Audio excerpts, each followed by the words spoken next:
se eu te dissesse para parar de orar? O que você faria? O que você falaria, o que você faria, o que você iria pensar sobre isso? Então, o diário de hoje é exatamente sobre isso. Sobre o tema de o que você faria se eu te falasse para parar de orar, o que você ia pensar.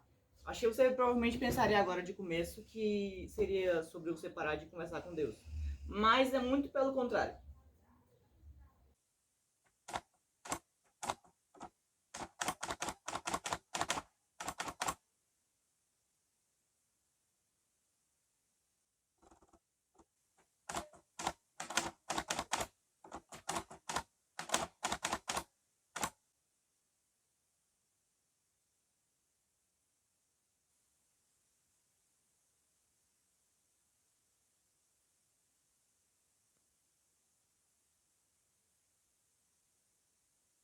O que aconteceria se eu te pedisse que você desse uma pausa de falar com Deus e pensasse, desse uma olhada lenta e cuidadosa em Deus antes de pronunciar a próxima palavra?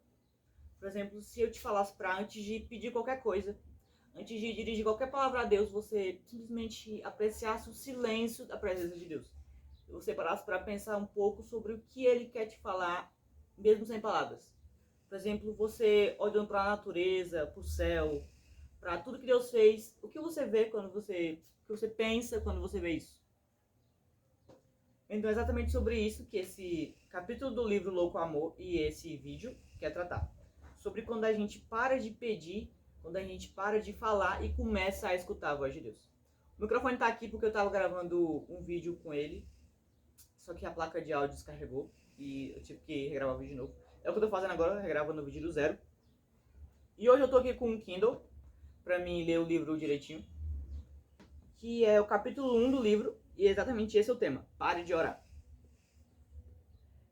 Salomão, ele fala, e é uma referência até que tem no livro, mas eu adaptei, que eu peguei da minha Bíblia, lá em Eclesiastes 5:2, que diz assim: não te precipites com a tua boca, nem o teu coração se apresse a pronunciar qualquer coisa diante de Deus, pois Deus está no céu e tu estás sobre a terra. Portanto, que sejam poucas as tuas palavras.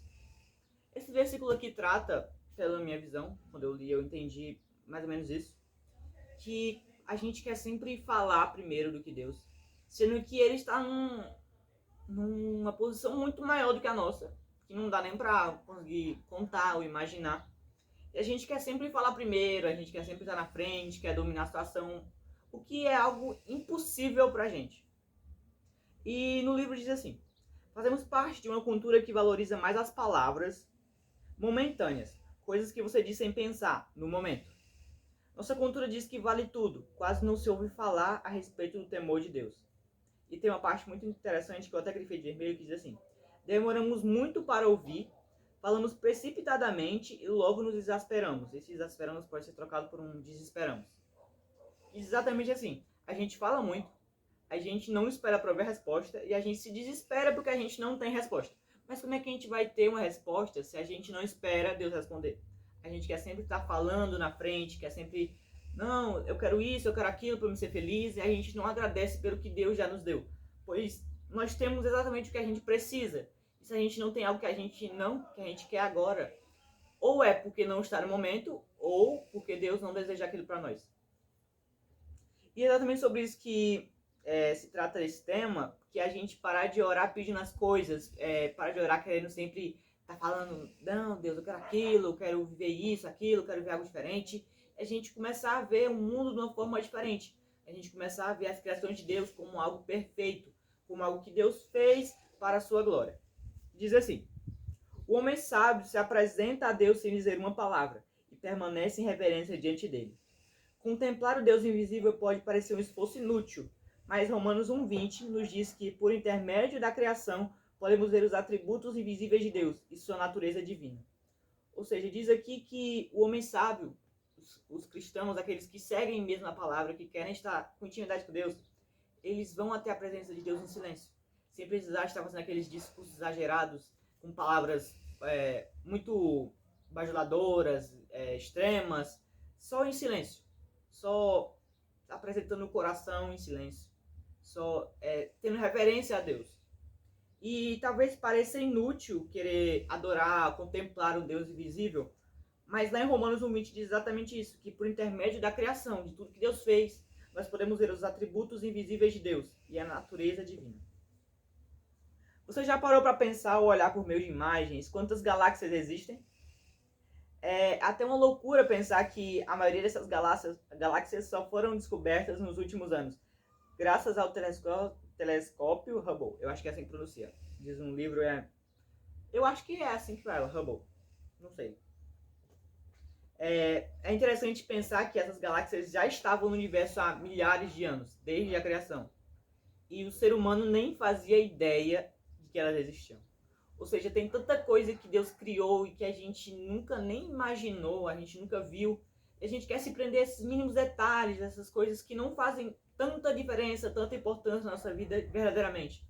Aí a gente para de ouvir a voz de Deus pra gente querer manipular, querer falar sobre os nossos próprios interesses nas orações.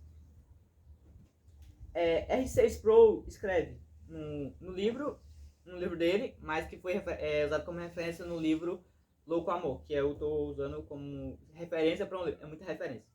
Diz assim: os seres humanos nunca se dão conta ou se convencem de sua insignificância enquanto não são confrontados com a majestade de Deus. Ou seja, nós nunca vamos perceber, nós nunca percebemos o quanto nós somos pedaços de poeira, coisas insignificantes perante tudo que Deus fez, perante as galáxias, perante os animais, os seres vivos, as estrelas, os planetas, tudo que Deus fez, a gente, comparado com tudo, a gente quer ser uma coisa tão importante, não porque eu penso, porque eu existo, porque eu tenho minhas ideias, eu sou algo importante, eu sou top, não. A gente é insignificante perante a majestade de Deus, por isso que a gente não pode nunca querer estar sempre à frente, querer sempre falar e nunca esperar para ouvir o que Deus tem para falar com a gente. Tô falando um pouco rápido porque eu tô meio triste porque eu já gravei esse vídeo, eu tô tentando regravar de novo. Eu tô tentando fazer com que ele tenha uma duração menor, mas eu vou tentar falar um pouco mais devagar. Vamos lá. Eu escrevi 3, 4 páginas sobre esse assunto, então vai demorar um pouquinho o vídeo, mas acho que não tanto. Agora tem um ponto interessante do livro, desse capítulo, que trata exatamente sobre a gente refletir um outro lado da criação de Deus, que é exatamente isso. Você já parou para pensar que uma lagarta tem 228 músculos separados e distintos só na cabeça? Então, você já pensou, um ser tão pequeno como a lagarta tem 228 músculos separados e distintos, ou seja, então, não estão unidos. Tem cada um sua, como eu posso dizer, cada um tem seu objetivo. Tudo num ser tão pequeno, e isso é até pouco para insetos. Outro exemplo que o livro dá é sobre uma árvore, o olmo, que é uma árvore muito comum na Europa e na América do Norte, que tem, em média, 6 milhões de folhas, ou seja, é muita... Imagina isso no outono, cai tudo, vai fazer uma montanha, o próximo Everest. E ao bombear sangue, um exemplo muito bom também, para circular por todo o corpo, o coração humano gera pressão suficiente para espirrar sangue a uma distância de até quase 10 metros. E o autor, ele até deixa aqui entre parênteses que não é recomendado fazer o teste. E que ele também nunca fez o teste disso. Cuidado. Agora, você imagina aí como um órgão tão pequeno no nosso corpo consegue gerar pressão suficiente para espirrar sangue por 10 metros. Isso é até que longe, né? Para uma coisa tão pequena. Então, esses exemplos servem para a gente ver as maravilhas da criação de Deus. Por exemplo, o olmo, que tem 6 milhões de folhas em média, ou a lagarta, que tem 228 músculos, mesmo sendo tão pequena, é uma coisa incrível de se ver, coisa extraordinária de se ver na criação de Deus, para a gente ver a nossa insignificância perante as criações de Deus. Você já parou para pensar o quanto Deus é criativo e diversificado? Agora eu vou te dar exemplos de por que ele é criativo e diversificado. Além de ter criado cada um de forma diferente, ele ainda criou centenas de bananas diferentes. É um exemplo até que engraçado. Ele não precisava criar essas centenas de bananas, bastava uma. Mas ele é uma coisa tão criativa, tão diversificada, que criou centenas de bananas diferentes. Pronto. Não é uma só, são várias. Ele não tinha que colocar 3 mil espécies diferentes de árvores em um espaço equivalente a 1 milha quadrada da floresta amazônica. E mesmo assim ele fez. Ou seja, eu acredito que 1 milha não seja tão grande assim, tipo uma cidade. Seja algo tipo um quarteirão ou mais, eu não faço muita ideia. Mas você imagina, eu imaginei um espaço não muito grande com 3 milhões Não, calma, eu tô indo muito longe. Com 3.000 espécies diferentes de árvores. E tudo isso junto em um espaço que equivaleria a 1 milha quadrada da floresta amazônica. Tem mais, eu poderia citar até mais criações de Deus aqui, como as diferentes risadas de cada um, que você pode perceber que cada pessoa tem uma risada diferente. Alguns é uma risada irritante, outros é uma risada que contagia a pessoa e a pessoa começa a rir também. Outros têm uma risada que parece um ronco, parece um espirro. Tem. Pra você ver como Deus é uma pessoa, uma criatura, uma coisa divinamente diversificada e muito criativa. Tão criativa que criou cada um de nós, criou o universo, criou as estrelas, criou os animais, tudo que existe à nossa volta. Sejam quais forem as razões de Deus para tanta diversidade, criatividade e sofisticação no universo, na Terra ou até mesmo em nosso corpo, o objetivo de tudo isso é a glória do Senhor. A arte divina fala a respeito de Deus, refletindo quem Ele é e como Ele é. E o autor do livro até grifa um versículo lá em Salmos 19. Eu vou abrir aqui rapidinho. Eu nunca cheguei a falar sobre o canal com vocês, mas o que vocês acham dessas edições que tem no vídeo, por exemplo? Eu acho meio engraçado, mas eu tô aprendendo aqui ainda a fazer. Tipo essas telas do versículo que aparece aí. Eu ainda tô aprendendo a editar no Sony Vegas, então é um pouco complicado, porque crasha muito. Porque o computador nem é tão ruim. Mas ele continua crashando. Acabei de perceber que tem um Narutinho. Meu irmão chama ele de Narutinho. Enfim. O que vocês têm achado da edição, dos conteúdos dos vídeos? Eu queria mesmo saber a opinião de vocês para saber o que eu posso melhorar, o que eu posso tirar, falar mais rápido, ter uma duração de vídeo menor. Pode ir falando que eu tô aberto a qualquer ideia, novidade, possa adicionar os vídeos do canal. E eu ainda vou trazer uns vídeos, sair um pouco do assunto, vou trazer uns vídeos sobre música, tocando alguns instrumentos, dando dicas de como gravar, não que eu saiba muito gravar. Mas é isso. Voltando aqui pro versículo, que é Salmo 19, do 1 ao 4.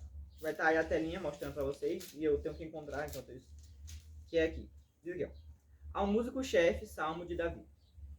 Os céus declaram a glória de Deus, e o firmamento mostra o trabalho das suas mãos. Dia a dia profere discurso, e noite a noite mostra conhecimento. Não há discurso nem linguagem onde sua voz não seja ouvida.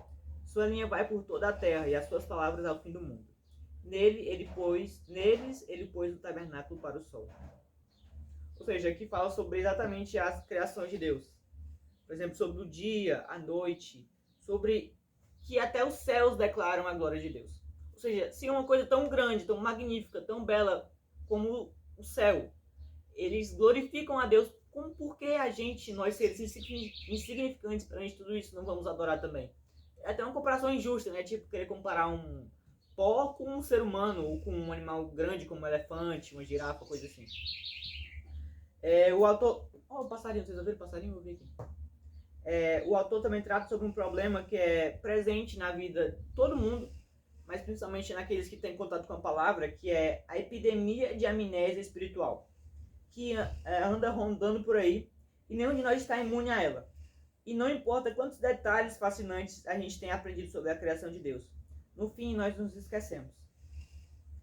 Por exemplo, quando eu te disse vários fatos importantes sobre as lagartas que possuem 228 músculos, ou os homos que têm mais de 6 milhões de folhas. Claro que eu... Calma, minha dicção tá indo embora. Meu Deus! Quase que eu ia dizendo flores.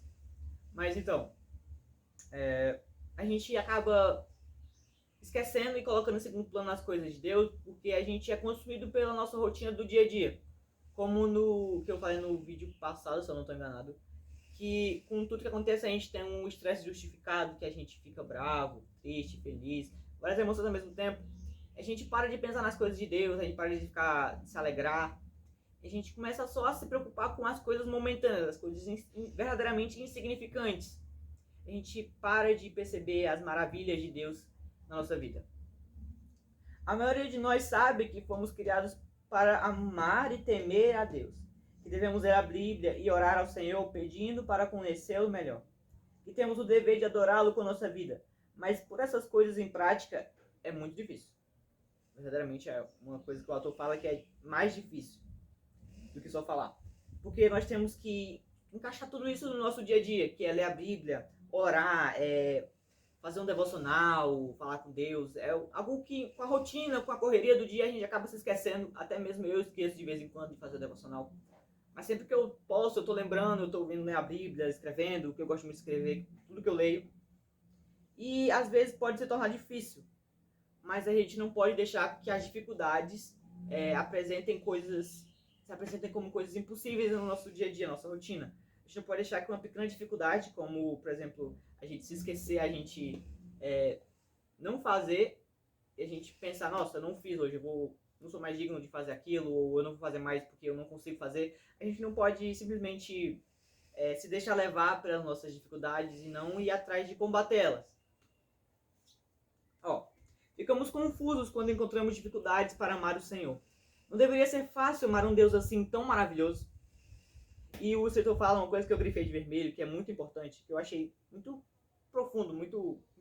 Eu já falei importante, eu acho que já falei essa palavra muitas vezes. É isso.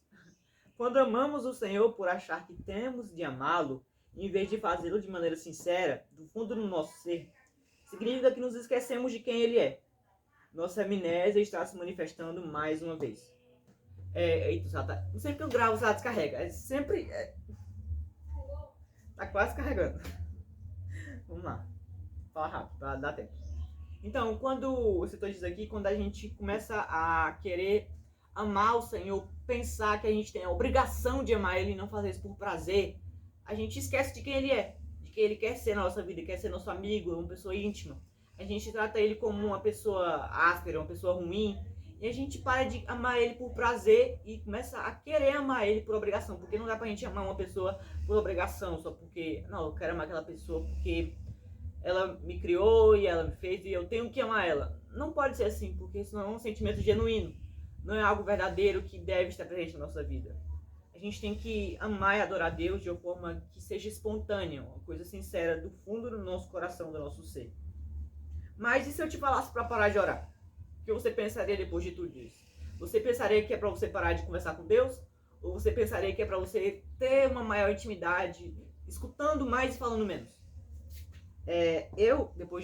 Quando eu li esse capítulo, eu comecei a pensar, porque quando você pensa nessa frase, pare de orar, você já pensa algo, um clickbait ou coisa falsa, que está dizendo para você parar de falar com Deus, mas não tem nada a ver.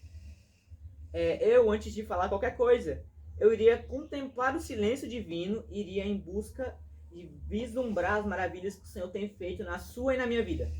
E antes de pedir qualquer coisa, eu iria primeiro agradecer por estar vivo, com saúde, tendo o que preciso e necessito. Ou seja, antes de orar, antes de tudo, eu iria ficar em silêncio para ouvir.